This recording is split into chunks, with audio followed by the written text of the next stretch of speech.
और ये कहीं ना कहीं अब मुझे भी लगता है कि ये बच्चे को अपने उसके ऊपर अनावश्यक दबाव नहीं बनाता। खुद में मुझे लग रहा था कि यार मैं कर क्या रहा हूँ, इतने बेकार तो हम नहीं थे पढ़ने में, क्योंकि क्यों पुरुष प्रधान होना चाहिए हमारा समाज, नहीं होना चाहिए। आज़ादी मिले इतने साल हो गए हैं। और नमस्कार दोस्तों, यूपीपीएससी डेली न्यूज़ में आपका स्वागत है। मैं हूं अलका पांडे और मेरे साथ हैं आज मिस्टर जितेंद्र सिंह।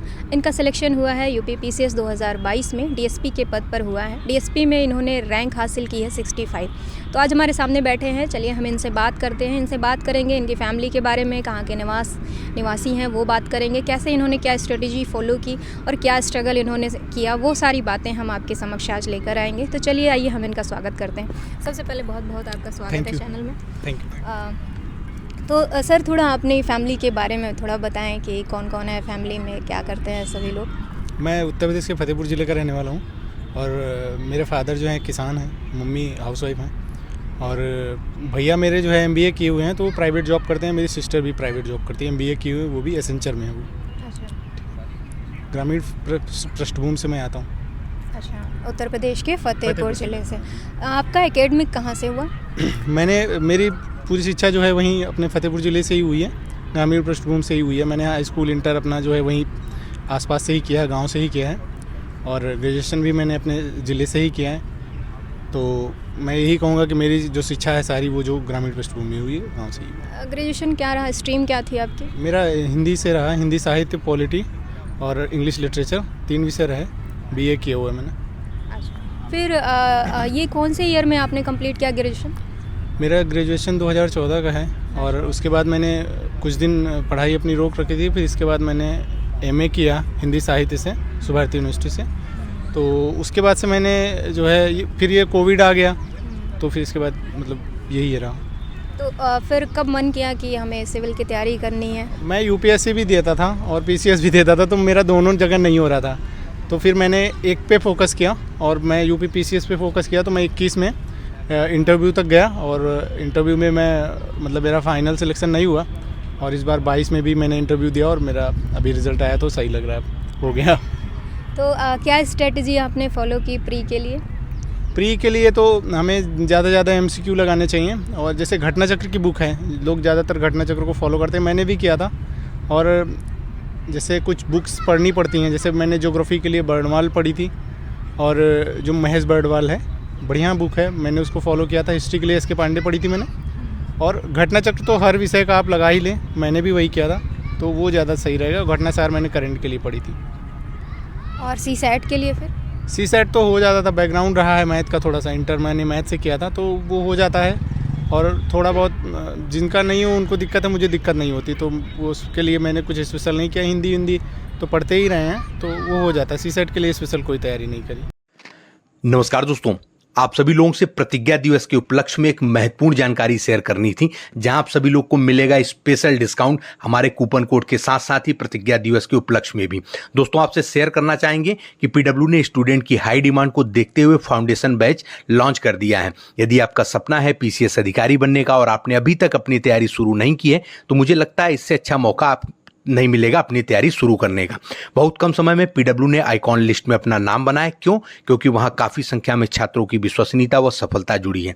पीडब्ल्यू के साथ जुड़ने पर सफलता निश्चित है। पीडब्ल्यू अब ओनली आईएएस के साथ मिलकर आपके लिए लेकर के आया न्यू बैचेस सक्षम 3.0 बैच, जहां आपको test series, mentorship, PDF, magazine, study material, class notes, DPP और बहुत कुछ, जहां आपको कंप्लीट तरीके से 69वां बीपीएससी और 2024 यूपीपीएससी की तैयारी करवाई जाएगी सिर्फ 3,999 रुपए में, जिसकी स्टार्टिंग डेट है 1 जून 2023 से एंड डेट है 31 दिसंबर 2024। दोस्तों, सक्षम 3.0 के विषय में बताने का मुख्य उद्देश्य सिर्फ इतना है कि अफोर्डेबल प्राइस में इंडिया की बेस्ट फैकल्टी के साथ आप सभी लोगों को पढ़ने का मौका प्राप्त होगा। दोस्तों, फाउंडेशन कोर्स ही वो कोर्स होते हैं जहां आपको बेसिक से एडवांस तक समझाया जाता है, यानी फाउंडेशन कोर्स से ही आपकी तैयारी संपूर्ण रूप से हो पाती है। इन सभी कोर्सेज को आपको स्टार्टिंग से पढ़ाया जाएगा। और एक बात, यहाँ डाउट्स और स्टूडेंट का खास ख्याल रखा जाता है। समय समय पर faculties teachers feedback, student feedback आदि पर भी यहाँ बहुत अच्छे से काम किया जाता है। इस पॉइंट पर इनकी पूरी टीम बहुत ज़्यादा सपोर्टिव है। मैं आप सभी लोगों को पर्सनली रिकमेंडेड करूँगा कि आप इन कोर्सेज को जरूर चेक करें और PW ऐप में जाकर के फ्री डेमो लेक्चर भी देखें। और दोस्तों, जो भी इन कोर्स को करते हैं परचेस, उनके लिए हमारी तरफ से दिए गए कूपन कोड जो स्क्रीन पे दिख रहा है PST009 यूज करने पर मिलेगा स्पेशल 999 रुपए तक का डिस्काउंट। तो देर किस बात की, विजिट करें डिस्क्रिप्शन बॉक्स में, कोर्स लिंक व कूपन कोड है दोनों। दोस्तों, PW की कुछ BPSC के लिए हिंदी माध्यम और इंग्लिश माध्यम के लिए बुक्स हैं। मैं आप सभी लोगों को बताना चाहूँगा, इंग्लिश माध्यम में जो बुक है उनकी वो है एंशिएंट एंड मेडुअल, संपूर्ण एंशिएंट एंड मेडुअल हिस्ट्री, और BPSC के लिए संपूर्ण इंडियन पॉलिटी, BPSC के लिए इंग्लिश मीडियम में संपूर्ण इंडियन इकोनॉमी, BPSC के लिए संपूर्ण जनरल साइंस है। ये इंग्लिश माध्यम में। इनकी हिंदी माध्यम में जो बुक अवेलेबल है, हिंदी माध्यम के लिए प्राचीन एवं मध्यकालीन इतिहास BPSC के लिए, PW की BPSC की भारतीय अर्थव्यवस्था और PW की BPSC संपूर्ण भारतीय राज्य। तो दोस्तों, डिस्क्रिप्शन बॉक्स में लिंक है, अभी विजिट करें। आपने जब स्टार्ट की तैयारी तो गाइडेंस कहाँ से मिली आपको? कैसे लगा कि कहाँ से पढ़ें हम? शुरुआत में भटकाव था, बताया मैंने, जैसे कि मैं फेल भी हुआ हूँ कई बार, तो खुद से बहुत कुछ सीखा और दोस्तों से सीखा।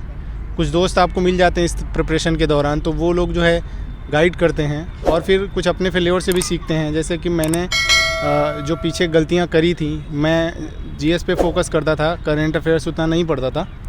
तो फिर मैंने क्या किया कि मैंने करंट पे फोकस किया, तो मेरा स्कोर फर्स्ट टाइम में ही जब मेरा निकला था तो मेरे 105 क्वेश्चन के करीब थे प्री में। और टेस्ट सीरीज भी मैंने करी थी, क्योंकि मैं प्री फेल कर रहा था UPSC का भी और इसका भी। तो जो टेस्ट सीरीज करी उसका भी इम्पैक्ट रहा कि अच्छा खासा स्कोर हुआ, और जैसे ही प्रीलिम्स दे के आए उसके नेक्स्ट डे से हम मेंस पे लग सकते थे, हमारा इतना स्कोर हो गया था। तो मुझे लगता है कि टेस्ट सीरीज़ ने काफ़ी हेल्प किया मेरे लिए। और जो कुछ चीज़ें जैसे रिवाइज़ करने में इशू आ रहे थे, तो उनके छोटे छोटे नोट्स बना लिए प्री के लेवल पे। इवन घटना चक्र के भी, जैसे मैं घटना चक्र के मेडिवल के नोट्स बना लेता हूँ कि जो मुझे क्वेश्चन नहीं आया मैं उसको एक कॉपी में लिख लेता हूँ और रट लेता हूँ। तो वो क्या है कि प्रीलिम्स में काफ़ी हेल्पफुल रहता है, और MCQ जितना ज़्यादा लगाया जाए वो बेटर रहता है। अच्छा, तो इस दौरान कोई दिक्कत परेशानी जो आई, क्या मतलब कई लोगों ने तो काफ़ी आपको फिर बोला होगा कि बड़ा कठिन है, कुछ लोग ऐसे भी तो होते हैं?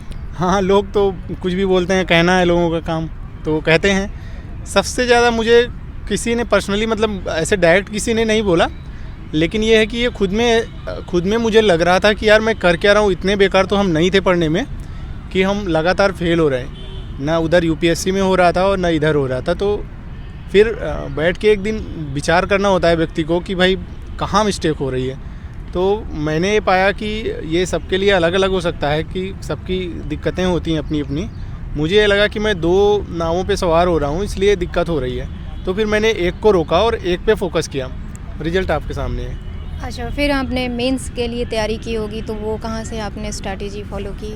मेंस के लिए जैसे हम जो पढ़ाई कर रहे थे उस दौरान मेंस की लेवल पे ही पढ़ रहे थे, और फैक्चुअल डिटेल्स में थोड़ी दिक्कतें आती थी, इसी कारण से प्रीलिम्स नहीं होता था। तो जब प्रीलिम्स हुआ तो इतनी अनसर्टेनिटी नहीं थी, क्योंकि हमने उसके पहले ही काफ़ी सारे आंसर लिख रखे थे। तो वो हमारे लिए हेल्पफुल रहा। और जैसे जो घटना चक्र ने वहाँ भी काफ़ी हेल्प करी, कि घटना चक्र ने जो अपने 1 2 3 4 करके ऐसे वो हर सब्जेक्ट का निकालते हैं मेंस के लिए, तो उसने काफ़ी काम किया। और उसके मैंने कुछ नोट्स बना रखे थे जिन टॉपिक्स में मुझे दिक्कत होती थी। जैसे ज्योग्राफी की बात करें तो ज्योग्राफी तो हम GS में भी पढ़ते हैं, प्री के लिए भी पढ़ते हैं और मेंस के लिए भी पढ़ते हैं। लेकिन जो जैसे सोसाइटी का टॉपिक हो गया, सोशल जस्टिस का टॉपिक हो गया, ये मेंस कोर टॉपिक है। IR हो गया, उधर वर्ल्ड हिस्ट्री हो गई, तो इनके लिए कुछ स्पेशल करना पड़ता है मेंस में। तो उसके लिए हमने नोट्स बना लिए थे, और उसके लिए नोट्स के बनाने के लिए सहारा हमने घटना चक्र का ही लिया था। वहाँ से मिल गया, और कुछ हमारे कोचिंग के नोट्स थे तो वहाँ से भी हो गया था। तो मतलब मेंस की तैयारी हो गई थी, मैटर के लिए दिक्कत नहीं आई। और फिर हमने टेस्ट सीरीज ज्वाइन करी थी श्रेष्ठ में, तो वहाँ से जो है प्रैक्टिस बहुत अच्छी रही, और सर भी हैं तो उनने काफ़ी हेल्प करी, तो वो चीज़ें दिक्कत ख़त्म हो गई। कोचिंग कौन सी ज्वाइन की थी आपने? कोचिंग मैंने दृष्टि करी थी, दृष्टि IAS में करी थी, और टेस्ट सीरीज के लिए श्रेष्ठ में की थी। अच्छा, सबसे ज़्यादा योगदान इस दौरान किसका रहा? आपके परिवार में या दोस्त में किसी का योगदान जिसका सब बहुत ज़्यादा महत्वपूर्ण रहा हो? दोस्तों का योगदान भी रहा है, और माता पिता का तो योगदान बहुत ज़्यादा रहा है। मैं तो कहता हूँ कि मेरा सिलेक्शन नहीं हुआ, मेरे पिताजी का हुआ है। क्योंकि इतने दिन तक भरोसा रखना और पुश करना हमेशा कि नहीं तुम कर सकते हो, करो। और जैसे हम फेल भी हुए तो उन्होंने कभी पूछा नहीं कि क्या हुआ तुम्हारे रिज़ल्ट का, तुम क्या कर रहे हो इतने दिन से। हाँ, एक बार क्या हुआ कि ऐसे बात हो रही थी तो गांव के एक हैं हमारे, तो उन्होंने कहा देखो हमारा लड़का तो हो गया है, अभी तुम क्या कर रहे हो इतने दिन से, ढंग से पढ़ो भैया, क्या कर रहे हो। तो मतलब ऐसा मेरे फादर ने कभी मुझसे नहीं कहा। और ये कहीं ना कहीं अब मुझे भी लगता है कि ये बच्चे को अपने उसके ऊपर अनावश्यक दबाव नहीं बनाता है अगर आप ऐसा करते हैं। तो मेरे फादर तो ये भी नहीं पूछते हैं कि तुम्हारे प्रीलिम्स कब हैं, मेंस कब हैं। उनको ज़्यादा शायद जानकारी भी ना हो, और होगी भी तो वो मतलब प्रेशर नहीं देना चाहते बिल्कुल भी। तो मुझे लगता है कि उनसे ज़्यादा योगदान किसी का नहीं रहा। फिर मेरी सिस्टर का, जो मुझे मोटिवेट करती रही फाइनेंशियली भी और जो है इमोशनली भी, उन्होंने काफ़ी सहायता करी। और मेरे भैया, जो कि मतलब जैसे कभी ऐसा सिचुएशन होता है कि ये काम करना है तो मेरी प्रेजेंस है तो मुझे करना है। तो अगर मैं कह देता था कि भैया मेरा एग्ज़ाम है, जैसे हम घर जाते थे तो ये दिक्कतें कभी आ जाती थी। तो जैसे मैं अपने भैया से बोलता था कि भैया ये काम है, मेरा एग्ज़ाम है, तो भैया कभी नहीं मना किए कि नहीं तुम करके जाओ या करो, तुम्हें ही करना है। तो वो भैया की हेल्प बहुत रही है कि भैया कह देते थे कि ठीक है तुम जाओ, मैं कर लूँगा। तो भैया ने भी काफ़ी मदद करी है।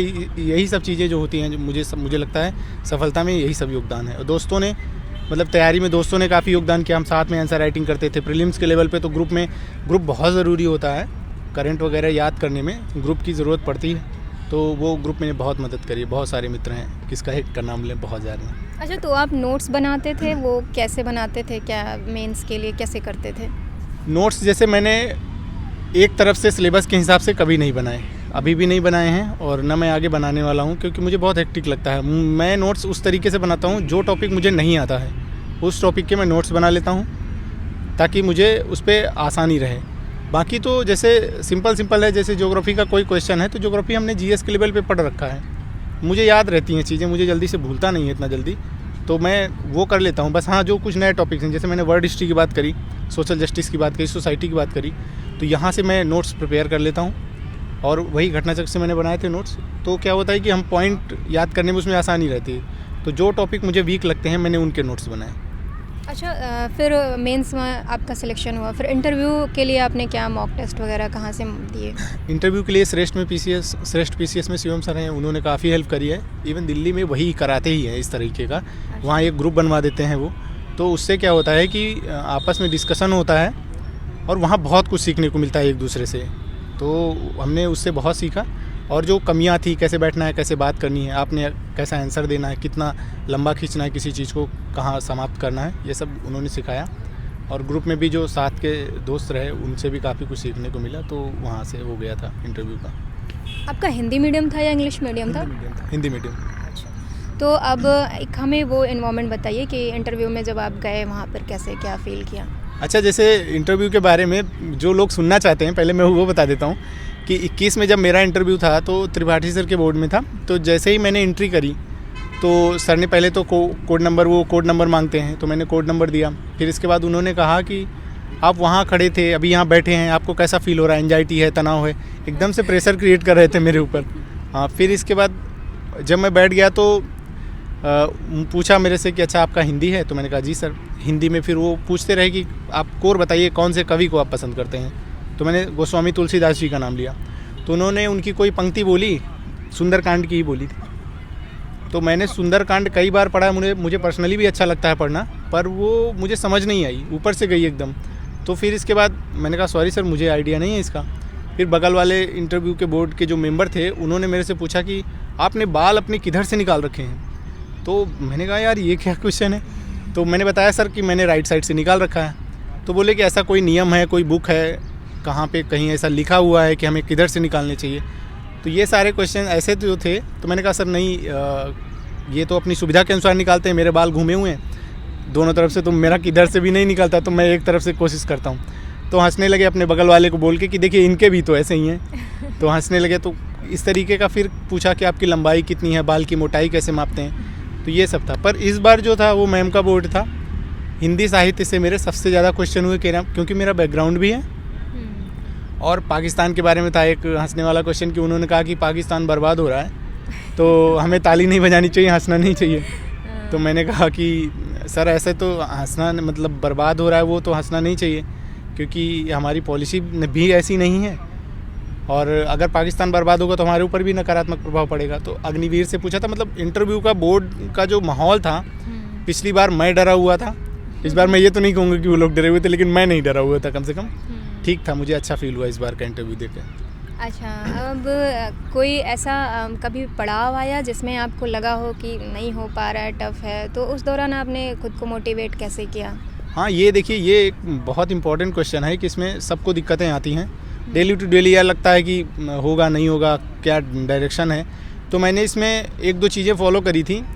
21 से तो मैं एकदम फोकस्ड हो गया था कि मुझे यूपी देना है। सबसे पहला काम है, जैसे हम बात करते हैं कि हमें पीसीएस बनना है या आईएएस बनना है, तो और हम एक ज़िले को संभालने जा रहे हैं, या हम कम से कम 10-50 हज़ार लोगों के बारे में तो डिसीजन ले ही रहे होते हैं, हमारे डिसीजन उनको प्रभावित करेंगे। तो सबसे पहले हम अपने डिसीजन लें और ख़ुद अपने डिसीजन लें।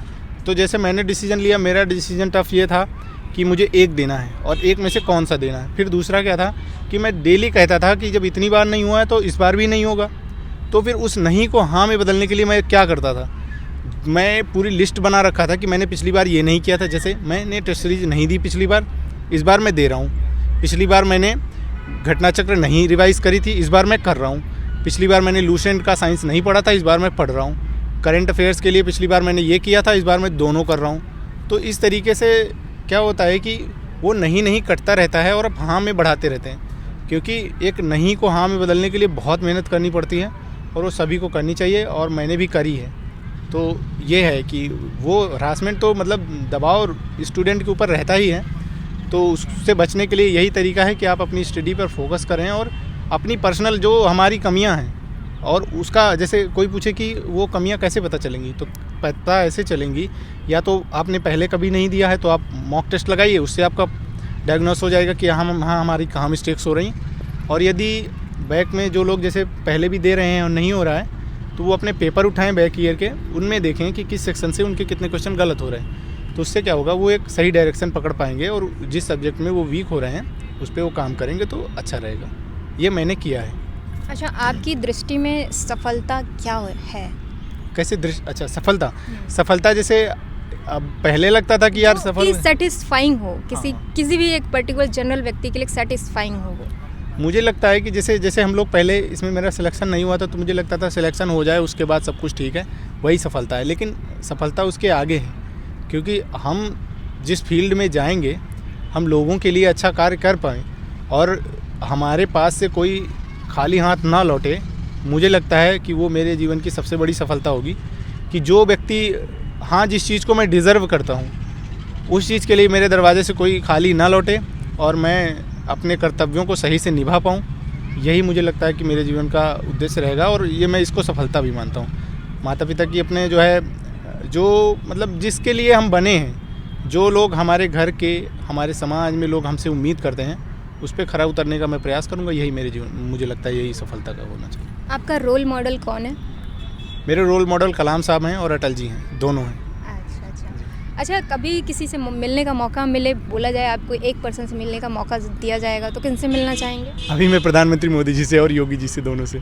योगी जी से तो अभी नियुक्ति पत्र में शायद मुलाकात हो ही जाएगी। बिल्कुल हो जाएगी। मैं सपने में कई बार इन लोगों से मिल चुका हूँ। अच्छा। तो मैं यकीन में मिलना चाहूँगा। क्यों, कुछ बात है जो क्या प्रेरित करती है, ऐसी कौन सी? जीवन इनका बहुत प्रेरणा देता है कि जैसे मोदी जी हैं तो एक ज़मीन से उठ के देश के सर्वोच्च पद पर जाना और उसको सस्टेन करना। अभी भी मोदी जी की लोकप्रियता कम नहीं हुई है। हाँ, नॉर्मली देखा जाता है कि 5 वर्ष में सत्ता में रहने के बाद लोगों की लोकप्रियता घट जाती है, लेकिन अभी भी बन रही है। और योगी जी की तो निरंतर बढ़ती जा रही है। जी बिल्कुल, बढ़ रही है और बढ़ती जाएगी। हाँ, मुझे तो ऐसा लगता है कि मतलब सीखने के लिए, देखिए राजनीति है वो एक अलग विषय है। उस हिसाब से हम मतलब उस हिसाब से तो हम किसी को पसंद या नापसंद कर सकते हैं, लेकिन व्यक्तिगत जीवन जो है, जो मतलब कि व्यक्तिगत आचरण है, इनका अनुकरणीय है, मुझे लगता है। अच्छा, तो ये सारी चीज़ें थी। अब अगर कुछ आप पूछना चाहते हो, कुछ रह गया हो जो मेरे से ना हुआ हो, वो आप बताएं। मुझे लगता है कि जैसे जो लोग फेल कर रहे होंगे उन लोग को लगता होगा कि मेरा होएगा नहीं होएगा, तो भाई देखो होगा सबका। मैं अभी 21 में जब मैं फेल हो गया तो एक भैया हैं, डीएसपी हुए हैं, वो काफ़ी सीनियर हैं मेरे से, तो उनसे मिलना हुआ मेरा। तो मैंने कहा भैया मतलब हम लोग लगे पड़े हैं, कुछ हो नहीं रहा है, कुछ बताइए, ऐसा कुछ गुरु मंत्र दीजिए। तो उन्होंने कहा देखो इस तैयारी का गुरु मंत्र यही है कि लगे रहो, अगर छोड़ोगे नहीं तो जो चाहोगे वो पा जाओगे। तो मुझे भी लगता है कि वो बात एकदम सही हुई। देखिए 3 महीने बाद मेरा रिज़ल्ट आ गया उनकी बात बिल्कुल सही हुई।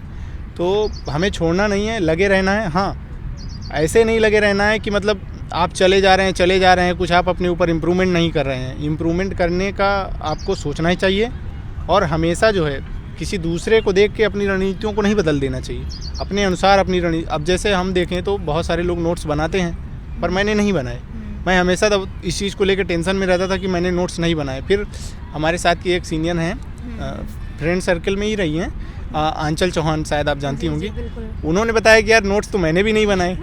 तो मुझे लगा कि अब ठीक है, कोई तो मिला। हाँ, कोई तो मिला जिसने जो है नोट्स नहीं बनाए, वो सिलेक्ट हुआ। तो मैंने नोट्स नहीं बनाए, पर हाँ सिलेक्टेड टॉपिक्स के बनाए थे, तो ये ठीक है। उन्होंने भी सिलेक्टेड टॉपिक्स के ही बनाए थे, तो मैंने भी सिलेक्टेड टॉपिक्स के बनाए थे। बहुत सारे लोग हैं, बहुत सारी रणनीतियाँ हैं। अपने आप को कभी कमज़ोर नहीं मानना है और हाँ ओवर कॉन्फिडेंस में भी नहीं रहना है। जो मिस्टेक्स हैं उन पे काम नहीं करेंगे तो सिलेक्शन नहीं होगा, किसी कीमत पे नहीं होगा। क्योंकि बहुत सारे लोग ऐसे हैं जो दिन ब दिन अपने आप को इम्प्रूव करते हैं और मेहनत करते हैं। तो अगर आपका हो जाएगा तो फिर मेहनत करने वाले को ईश्वर कैसे देखेगा। तो इस हिसाब से मेहनत करिए और सही डायरेक्शन में करिए। अच्छा, कभी आपको पूरे जीवन में ऐसा लगा कि आपका कोई डिसीजन गलत रहा हो, जिसे आपको सही करने का मौका मिले तो सही करेंगे? कौन सा निर्णय जैसे है? अभी इस प्रिपरेशन में है कि मैं अपनी अगर पीछे जाके डिसीजन करूँ तो मैं एक पे फोकस करता, या यूपीएससी पे या पीसीएस पे।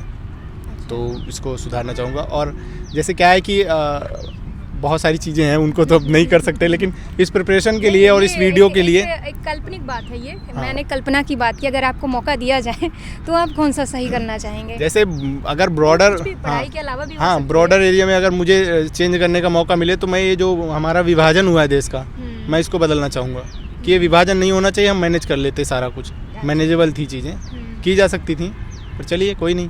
तो मैं इसको चेंज करना चाहूँगा बिल्कुल। अच्छा, आपकी हॉबी क्या रही हैं? कुछ यहाँ जो शेयर करना चाहें सबके साथ? हॉबी तो क्रिकेट था मेरा, अच्छा। पर हमने इंटरव्यू के लिए उसको प्रिपेयर किया था, जैसे ट्रैवलिंग का। तो उसमें मैंने लेटेस्ट जो जगहें घूमी थी उनके बारे में अच्छे से प्रिपेयर किया था। जैसे इंदौर था, इंदौर के बारे में, और हरिद्वार गए थे। तो ये है, इंटरव्यू में लोग जो है बड़े परेशान रहते हैं।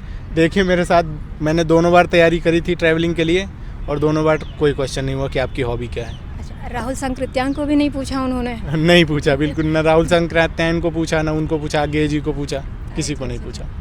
तो मुझे मेरा मानना है कि मैंने अपनी तरफ से जो चीज़ें मुझे लगती थी पूछनी, वो मैंने पूछ ली। आपके साइड से कुछ हो बताना, आप चाहें बताना तो बता सकते हैं। जैसे जीवन में कुछ भी घटित हुआ हो, अच्छा हो बुरा हो, वो सारी चीज़ें आप कह सकते हैं। देखिए, जीवन में सबके अच्छा बुरा घटता रहता है। मुझे लगता है कि हमारे डिसीजन हैं जो हमें बनाते हैं, तो हमें अपने डिसीजन सोच समझ के लेना चाहिए, और डिसीजन लेने में माता पिता का ज़रूर सहयोग लेना चाहिए, अपने सहयोगी मित्रों का। और सबसे बड़ी बात यह है कि अपने सीनियरों का सम्मान करें। लोग यहाँ पे सोचते हैं कि अरे ये तो सीनियर हैं, ऐसे ही हैं, अपने आप को अलग देखते हैं। भाई सीनियर कोई होता नहीं है, वो हो जाता है। कोई बनना नहीं चाहता है, लेकिन हो जाते हैं। तो मुझे लगता है सीनियरों का सम्मान करें और उनसे सीखने का प्रयास करें। तो इससे क्या होगा कि आपकी सफलता जल्दी मिलेगी। जैसे हमने बात करी कि मार्गदर्शक कौन हो, मार्गदर्शक सीनियर होते हैं। हमें ऐसे सीनियर मिले जिस कारण से हम यहाँ पहुँचे। उन्होंने हमें सिखाया, बताया, हर चीज़ सिखाई। विषय के लेवल पे हो, जैसे हिस्ट्री है, पॉलिटी है या ज्योग्राफी है। इलाहाबाद में रहते थे तो वहाँ पे कुछ सीनियर ऐसे मिले कि उन्होंने बहुत सही मार्गदर्शन दिए और चीज़ें अच्छी रहीं। तो सीनियर का सम्मान करने के लिए मैं तो बोलूँगा कि सीनियरों का, अपने बड़ों का सम्मान करें। वो तो लोग करते ही हैं, पर जैसे दिल्ली और प्रयागराज में जो लोग रहते हैं तो सीनियरों का भी सम्मान करें, आपकी सफलता आसान होगी थोड़ा सा। अच्छा, मेरा एक प्रश्न रह गया, मेरे लिए महत्वपूर्ण है, बाकी लड़कियों के लिए महत्वपूर्ण है। वुमेन एम्पावरमेंट की बात करें तो जैसे उनके लिए कई बाउंडेशंस रहती हैं, एक लिमिट होता है दिन में ही कहीं आना जाना, वो भी आने जाने के लिए हर एक टाइम पूछताछ लगी रहती है। या लड़कियों को बाहर लोग पढ़ने के लिए नहीं भेजते हैं। उन्हीं का भाई है, सेम उसको बाहर भेज देंगे, इलाहाबाद तैयारी करने को, दिल्ली तैयारी करने को, हर जगह कहीं भी पढ़ना चाहे, स्कूल भी भेजते हैं। यहाँ तक कि लड़कियों को घर बिठा कर पढ़ाते हैं और लड़का, उसका भाई जो है वो पढ़ने जा रहा होता है। तो ये जो इनइक्वालिटी है, ये इसको कैसे दूर किया जाए? देखिए, अब इसमें काफ़ी परिवर्तन आ रहा है। लोग, जैसे जो लोग भेजना भी चाहते हैं, वो थोड़ा सा जो सिक्योरिटी वाला इशू रहता है, मुझे लगता है उसके कारण नहीं भी भेज पाते हैं कई माता पिता। तो अगर अब विकल्प है कि नहीं ही भेजना है, तो क्या करते हैं, ऑनलाइन का कोचिंग का सुविधा है, ऑनलाइन से तैयारी की जा सकती है। और जैसे यूपी में लॉ एंड ऑर्डर को चुस्त और दुरुस्त किया जा रहा है, तो इस हिसाब से अब ये दिक्कतें धीरे धीरे ख़त्म होने वाली हैं। ख़त्म तो हो रही है, लेकिन दिक्कत ये हो जाती है, जैसे आप एक सोच सकते हैं जैसे एक तोता है, उसे पिंजरे में बंद कर दिया जाए और अचानक से उसे उड़ने को कहा जाए तो वो गिरेगा, बार बार गिरेगा। तो ये चीज़ें अगर घर में बैठ के ऑनलाइन ही पढ़ेंगे, हम बाहर की दुनिया नहीं देखेंगे, तो फिर हमें बाहरी चीज़ें पता नहीं चलेंगी। इसके तो ये तो बहुत ही ज़्यादा साइड इफ़ेक्ट है घर बैठा के पढ़ाने का। नहीं। तो ऐसे पेरेंट्स के लिए आप कुछ मैसेज देना चाहें, ऐसे पेरेंट्स या ऐसी लड़कियाँ जो सामना कर रही हैं उनके लिए कुछ मैसेज? देखिए, मुझे ये लगता है कि अगर कोई उठ नहीं सकता है, जैसे कोई लड़का है नहीं पढ़ रहा है, घर वाले उसी को पढ़ाने में लगे हैं, लड़की पढ़ना चाहती है उसको नहीं पढ़ा रहे हैं, ये गलत है। इसको बदलना होगा। आजकल देखिए शिवा चौहान कहाँ पे हैं, सियाचिन में हैं, और सालजा धामी, ये सब लोग हैं, बहुत आगे बढ़ रही हैं। ये सब मैं इसलिए नाम ले रहा हूँ, मैंने निर्मला सीतारमण जी का नाम इसलिए नहीं लिया क्योंकि वो हाईली एजुकेटेड हैं, नॉर्मल फैमिली से लोग ऊपर जा रहे हैं और लड़कियाँ जा रही हैं। तो ऐसे माता पिता को सोचने की ज़रूरत है कि भाई उनकी ही बेटी है, वो आगे बढ़ेगी, उनका ही नाम होगा, तो उसको जो है चेंज करना चाहिए मुझे लगता है। और सबसे ज़्यादा उन लोगों से मैं अपील करना चाहूँगा कि जो पढ़े लिखे हैं उनको जो है इस पे बोलना चाहिए। और जो एक पढ़ा लिखा व्यक्ति है वो अपने आसपास इन चीज़ों को देखता है कि कोई योग्य होने के बावजूद भी उसको जैसे नहीं भेजा जा रहा है बाहर पढ़ने, तो उनको उसमें बोलना चाहिए। और जैसे जो मैंने एजुकेशन की बात करी ऑनलाइन की, वो एक विकल्प के तौर पर यूज होना चाहिए, एकमात्र विकल्प के तौर पर नहीं यूज होना चाहिए। जो जा सकते हैं उनको भेजना चाहिए। जैसे किसी की आर्थिक परिस्थितियाँ भी कई बार ऐसी रहती हैं कि वो नहीं जा पाते हैं, तो ये चीज़ें हैं। और जैसे जो एक है पुरुष प्रधान जो मानसिकता है, ये जो वर्ड ही है पुरुष प्रधान, ये मुझे सही बिल्कुल नहीं लगता है। क्योंकि क्यों पुरुष प्रधान होना चाहिए हमारा समाज? नहीं होना चाहिए। आज़ादी मिले इतने साल हो गए हैं और ये चीज़ें हटनी चाहिए। अब ये वर्ड ही ख़त्म होना चाहिए समाज से, ये वर्ड ही नहीं होना चाहिए। क्यों कोई प्रधान हो? ना महिला प्रधान चाहिए हमें समाज, ना पुरुष प्रधान चाहिए। जो योग्य है वही आना चाहिए। वो एक फिल्म आई थी, उसमें कहा राजा का बेटा राजा, तो वही ये यहाँ वो भी लागू होता है कि लड़का ही नहीं जाएगा, लड़कियां भी जाएंगी आगे। सबको जाना चाहिए, जिसको जो योग्य है उसे आगे बढ़ना चाहिए। जी बिल्कुल। तो आपने हमसे इतनी अच्छी अच्छी बातें की, आप लोगों ने सुना जैसे कि सर ने कितनी अच्छी बातें बताई, चाहे वो स्ट्रैटेजी की हो, चाहे स्ट्रगल की हो, चाहे पारिवारिक दायित्वों की हो, जो माता पिता ने जितना कुछ साथ दिया, सभी का सपोर्ट मिला। इतनी अच्छी आपसे बातें इन्होंने शेयर की। सर आपका बहुत बहुत धन्यवाद चैनल की तरफ से, और आपके हम भविष्य की उज्जवल कामना करते हैं। आपका भविष्य उज्जवल हो, मंगलमय हो, खूब अच्छा आप तरक्की करें। ठीक है, थैंक यू वेरी मच।